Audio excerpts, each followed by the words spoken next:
수소기업들이 적극적으로 투자에 나서지 않는 배경을 지적한 보고서가 국회 입법조사처에서 발간돼 주목받고 있습니다. 국회 입법조사처는 5일 기존 수소정책의 점검과 정책과제를 발간했습니다. 이 보고서는 정부의 수소정책을 점검하고 근거약한 목표 설정, 급격한 목표치 수정, 미진한 기술 개발을 문제점으로 꼽았습니다. 이 보고서에 따르면 정부는 2021년 11월 1차 수소경제 이행 기본계획에서 2030년 발전용 수소 수요를 353만 톤으로 잡았으나 2023년 12월 발표한 청정수소 인증제 운영 방안에서는 80만 톤으로 4분의 1이나 줄여 발표했습니다. 이러한 정책 변화는 기업의 정책에 관한 예측과 신뢰를 약화시켜 기업 투자를 지연시키는 요인이 됩니다.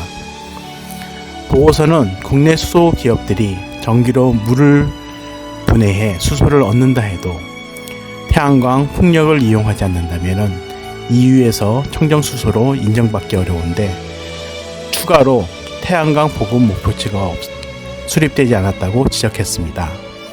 2023년 청정수소 인증 방안에서 제시한 청정수소 80만 톤을 그린수소로 공급하려면 10차 전력 수요 기본계획상 태양광 보급 목표치 46.5GW와는 별도로 35.312GW의 태양광 설비가 필요한데 여기에 대한 계획이 없다는 지적입니다. 참고로 한국에서 전기를 생산할 때 kWh당 433 이산화탄소 상당량 g을 배출합니다. 이는 EU 청정 전력 기준치인 65 이산화탄소 상당량 g을 넘어섭니다. 이런 상황에서 수소 기술 개발도 생각보다 쉽지 않다고 보고서는 지적했습니다. 실제 국내 시장에서 연료전지가 상용화됐지만 수전의 설비의 경우 성능이 기대에 못 미치고 수소차의 경우 전기차나 내연기관차보다 비싸 정부 보조금에 의존하는 상황입니다. 그런데도 수소 목표량을 수소 기술에 대한 고려 없이 설정했다고 보고서는 비판했습니다. 실제로 정부는 청정수소 인증제를 실시하면서 초기 수소 생태계 조성을 위한 보조금 지급 계획을 아직 공개하고 있지 않습니다. 현재 정부 여당이 재정준칙을 내세워 수지 관리에 나서고 있기 때문에 전임 정부 시절 신재생 에너지에 대한 보조금 규모만큼 현 정부가 수소기업을 보조하기는 힘들 것으로 업계는 보고 있습니다.